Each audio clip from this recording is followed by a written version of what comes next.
지난 9월 26일 발생한 국가정보자원관리원 대전센터 화재는 다시 살펴보아도 단순한 화재 사고가 아니었습니다. 이 화재로 인해 대한민국의 행정 시스템이 마비되면서 국민과 정부가 동시에 전례 없는 불편과 불안을 겪었습니다. 이번 화재로 총 647개 정부 시스템이 중단되었고 열흘이 지난 10월 2일 기준으로도 약 100개 정도만 복구되었습니다. 국민 생활과 직결된 1등급 핵심 서비스, 예컨대 민원, 사회보장, 모바일 신분증, 우체국 시스템 등은 우선적으로 복구되고 있습니다. 그러나 국민신문고, 문서24, 모바일 공무원증 등은 여전히 멈춰 있습니다. 물리적 피해도 막대했습니다.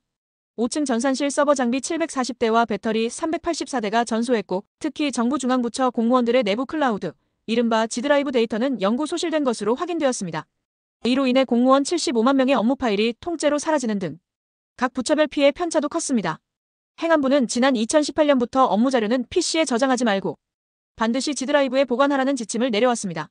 하지만 G드라이브는 대용량 저성능 스토리지 구조라 외부 백업이 되지 않았기 때문에 이번 화재로 자료는 증발돼 버렸습니다. 결국 75만 명의 공무원들의 행정 업무용 전산자료 7년치가 통째로 사라졌다는 충격입니다. 구글 드라이브나 네이버 엔드라이브의 자료가 통째로 사라졌다면 여러분은 어떻겠습니까? 이외에도 국민 생활의 불편은 이루 말할 수 없었습니다. 정부24, 국가법령정보센터 같은 서비스가 멈추면서 민원 처리와 증명서 발급이 지연되었고 원격 근무와 클라우드를 많이 활용하던 부처일수록 피해는 집중되었습니다. 국민들은 행정기관을 직접 방문하기 전 이 서비스가 지금 되는지 확인해야 하는 불편한 상황에 놓였습니다. 정부는 납부기한 연기, 수수료 면제 같은 임시 대책을 내놓고 있습니다. 하지만 전체 복구까지는 최소 2주 이상이 더 필요할 것으로 보입니다. 복구 과정에서 정부기관을 사칭한 스미싱 피싱 범죄 가능성도 높아지고 있어 국민주의가 요구됩니다. 무엇보다 이번 사태는 단순한 서비스 장애가 아니었습니다.